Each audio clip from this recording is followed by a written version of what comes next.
Welcome to another episode of the Headlight Restoration Pro, where I'll be showing you how to take headlights like this from this amazing car and turn them into something like this. Beautiful, picture perfect, super clarity. Doesn't get much better than this. Stay tuned. The Headlight Restoration Pro.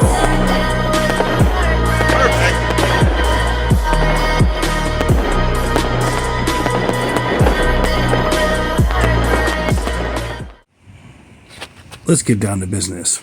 Okay, this is a remarkable car, a collector's edition.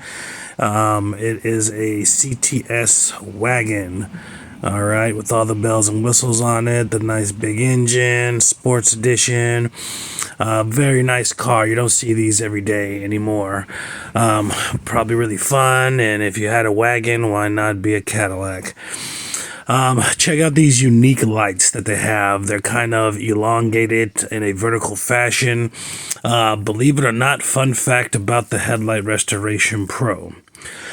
The very first actual vehicle that I performed a headlight restoration on was my own vehicle, and it was a 2000 Cadillac CTS, which pretty much all the Cadillac vehicles that were, not the Suburban edition or the Escalade edition, and some of the other ones, but most of them had the same exact headlights, which are these, for probably about 10 years. So these headlights were pretty much the first headlights I've ever actually done, besides practicing before I actually got enough courage to try it on my own vehicle. Did a bunch of junkyard practicing in the backyard.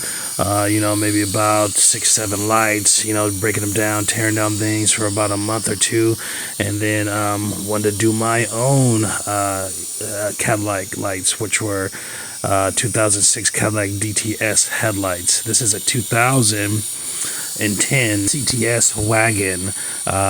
Very nice vehicle, like I said.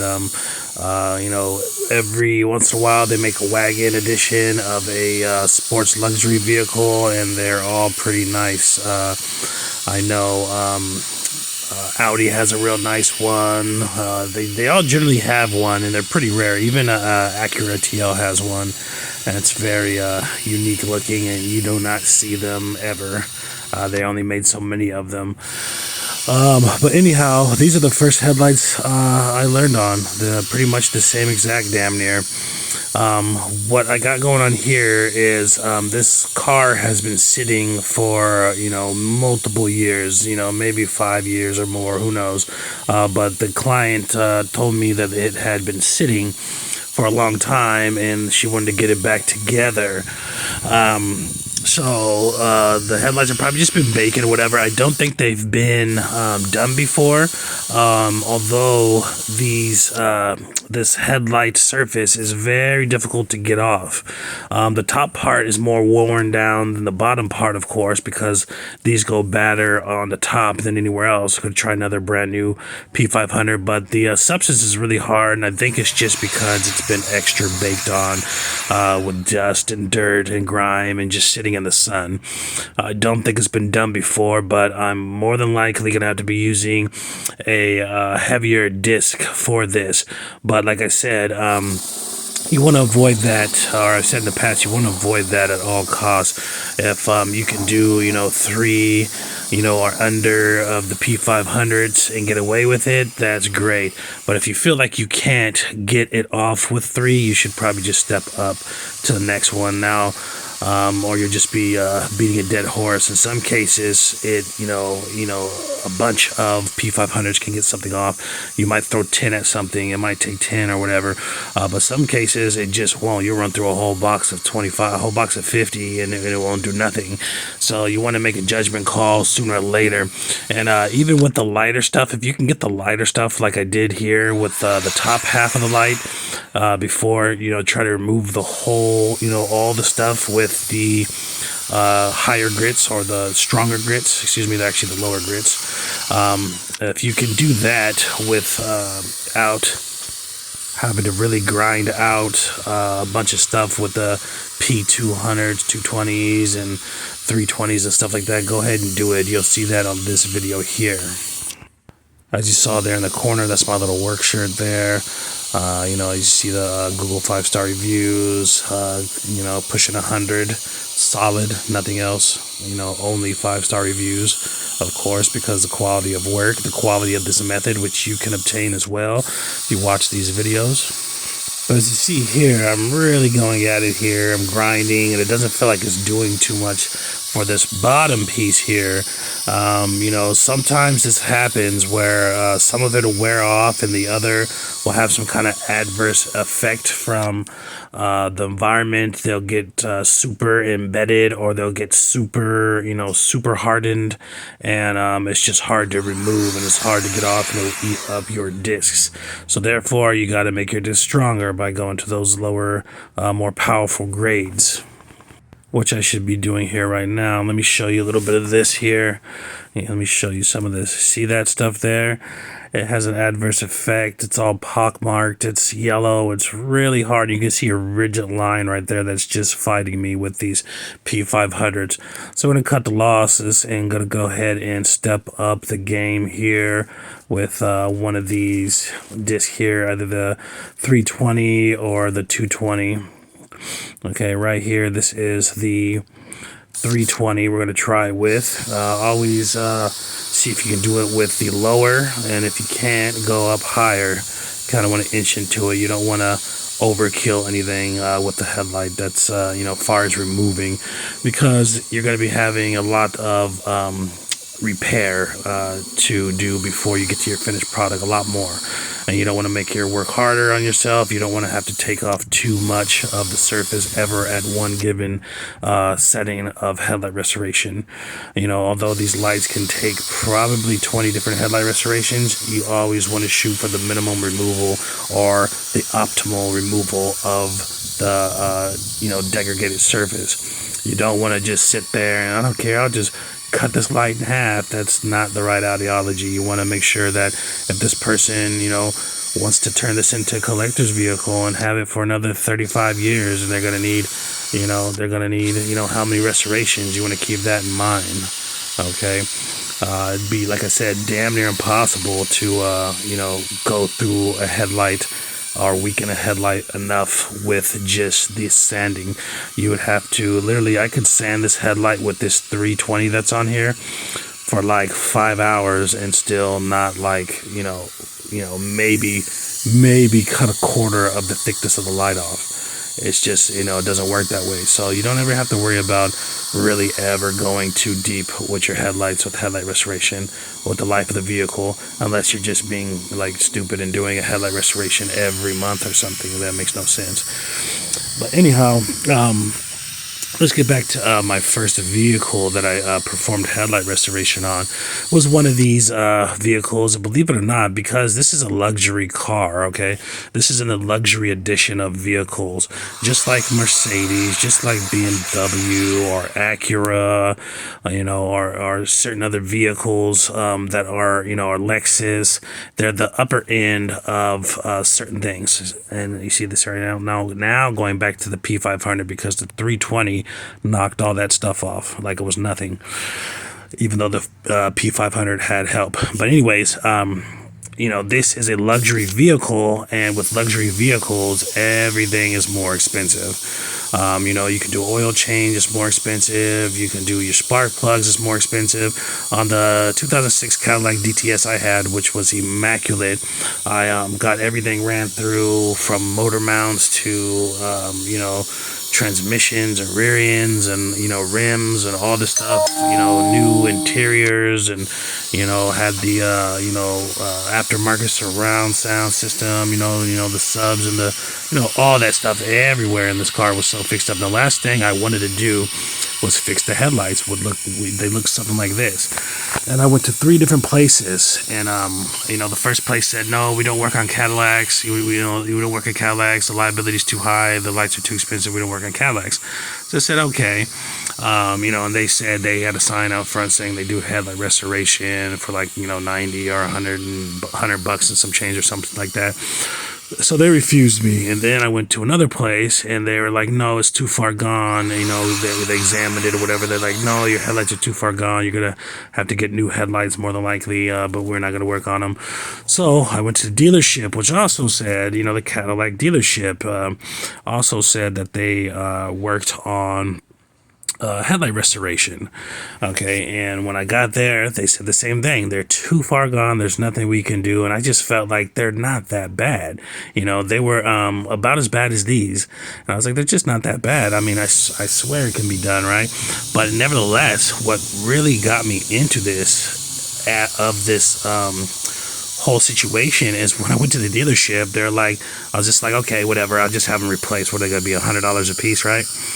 They told me the headlights were $480 a piece, plus, and this is the OEM, of course, which is what you want. You never want to put no aftermarket headlights, and especially a vehicle like this that has these special, some vehicles have special lights that have auto adjust and these things like that, and these luxury vehicles. That's why they're so expensive. But anyways, it said $480 a piece. Plus, we're gonna have to drop the fender and drop the bumper and all the fenders, and pull off the tires, and go through, take the headlights out and put the new ones in. So it's going to be about 2.5 to 3 hours of labor, which was another like $360 on top of that. So do the math, and it's like $1,300 for headlights or something like that. And I was like, you've got to be crazy. I was like, there's no way. I was like, I tell you what, I'm gonna go. If I need to do that, I'll come back. But what I did is started researching, for a couple months, and started, turned it into my hobby, and I started looking into things and educating myself and watching videos and kind of using my mind to determine what's fake and what's not. Like, of course, I seen things like rub orange juice with baking soda on, and I was like, next, okay, everybody should know that's bullshit.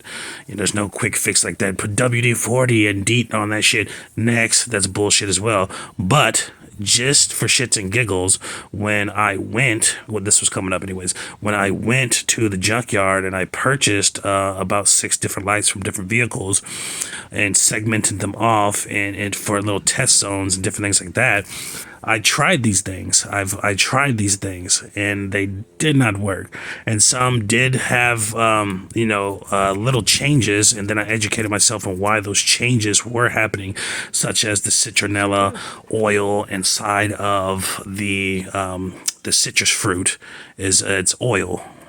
Nevertheless, it's oil. And what does the oil do? The oil saturates the porous environment of the headlight, appearing that it's clear or more clear, which was just shit. And it's like, to compare it, it's just like, it makes it clear, but it doesn't look like headlight restoration. It doesn't look like what I'm doing, right? So I was just like, educated myself on these things and tried all these things.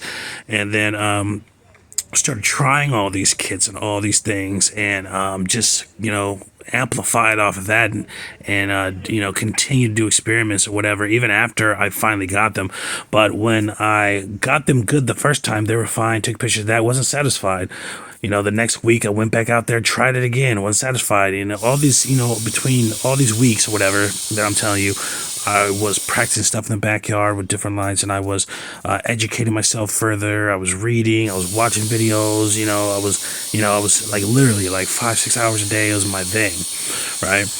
And the third time I did them, they came out so drastically amazing that I posted pictures of before and afters, and the next thing you know, I have people hitting me up that wanted their headlights done. People from high school on Facebook and Instagram and all that stuff.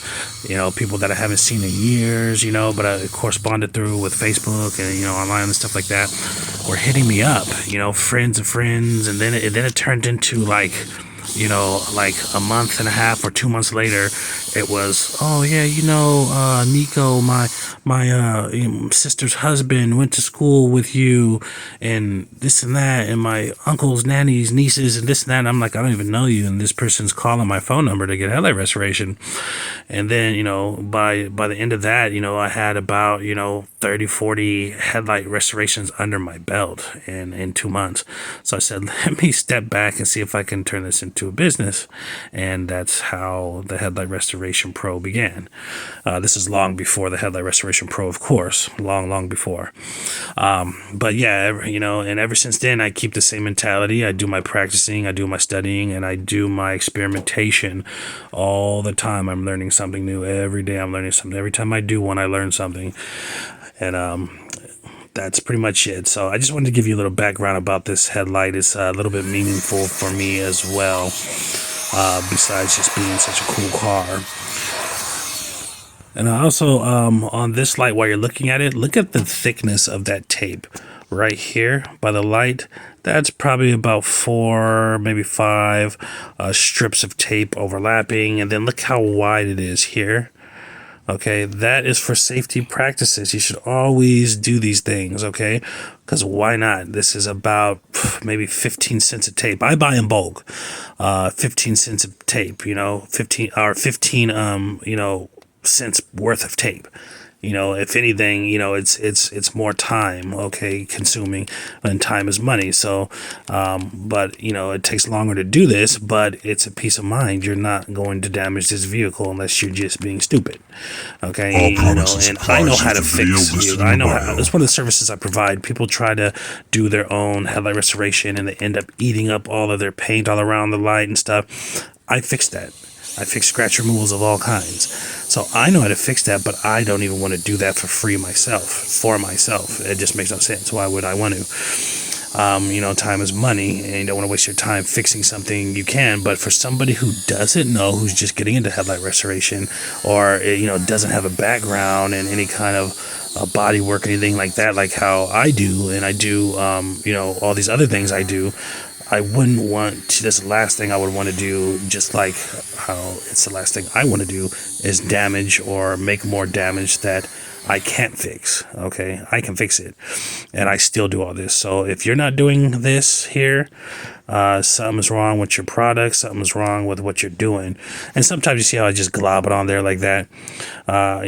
Sometimes I just do that. It's rare. You guys have been seeing that a lot lately. It's just when I'm moving fast and I got my hands tied up on something else, I do it. It's the same thing. You just, same dab method. But if you're not doing this here like this, you're doing something wrong with your method, and you're either messing people's cars up and you're not telling them, and they go out and they see it eventually, or you're messing it up and you're telling them, or whatever. It's happening if you're not doing all this, especially if you're using power tools. Okay, if you're using a hand sanding method and you're doing it like that, and which is remedial, if you ask me, anything with a power tool is going to be better. Okay, if you cut your grass by hand, if you use a sit-down lawnmower, I mean, what's the difference? Name one thing that's not better with a power tool. You know what I'm saying? One kind of practice. If you work on a car, if you're putting on tires, you do it by hand, or you have air compressor drill, or power drill, whatever it's called, and you're gonna take an engine apart by hand with a screwdriver and a ratchet, or you're gonna have like other shit.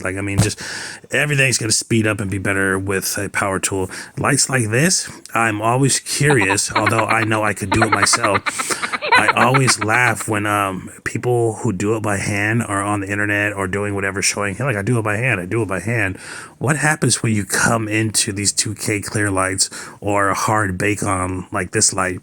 I just use a device that has 600 pounds square foot of pressure, okay, in its rotation. Very strong. Your hand cannot make 600 pounds of pressure, okay? And it has freaking, what else does the drill that I use have? It has it's using like 1700 RPM, 1700 passes to one spot, rotations per minute, people. So how the hell can you keep up with a hand when you're trying to remove something that doesn't want to come off? And the thing is, you don't. You sit there and you do it all day and you're tired, and a headlight and a car takes you fucking 3 hours or 4 hours. That's what they're not telling you. Even if you look on some of these guys' sites or whatever, they say, yeah, the car takes about 4 hours for headlight restoration because they're doing it by hand. You know how long it took me to do this headlight here? And I'm filming and I'm slowing down. I'm showing you guys the things how to do it. It takes me literally less than 45 minutes for a vehicle to achieve this quality. Okay, less than 45 minutes of vehicle. That's with taping, that's with everything else. So when I'm on scene, it's about an hour. It's about an hour, and that goes with talking to the customer before, talking to the customer after. That goes with setting up this camera. That goes with, people pulling up. Hey, you got a car, this and that, and blah, blah, blah, blah, blah. All those little things like that. That's accounting for all that. It's an hour, usually, okay? It takes me 45 minutes to actually do the work. So, yeah, just know what those guys are doing it by hand. It's taking a long time, okay? It's not taking 30 minutes like I do, okay? And when they do it by hand also, when they run into these 2K clears and these hard substances like that, they can't get it all. They might show you a good light or two that's easy. I'm showing you all these lights. Okay, I can't show you every light I do because sometimes I'm busy. But when it's a good day, the weather's right, I'm going to show you whatever I'm doing. It's no like selective, it's no nothing. My results are always impeccable 99.9% of the time. That other little 0.% is just on the fact of you can only work with what is given to you. You can't make shit shine. All right, stay tuned for the next one.